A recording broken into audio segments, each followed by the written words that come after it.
All right, and the last thing we want to talk about for this section is the perimeter, the circumference, and the area. So perimeter is if you were going to build a fence.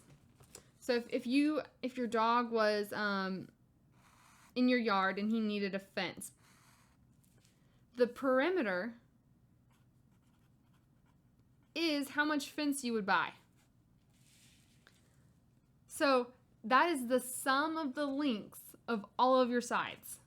So you would count this up, plus this, plus this, plus this.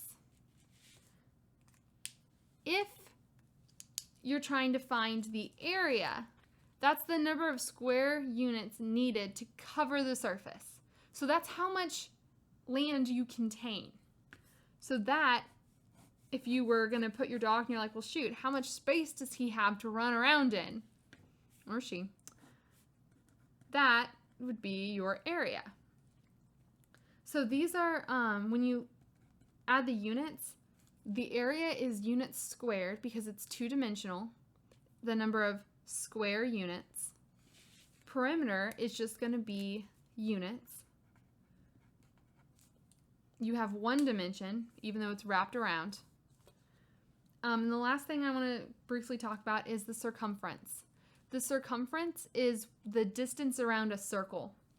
So if instead of a fence you wanted to use a post, something, that is the circumference.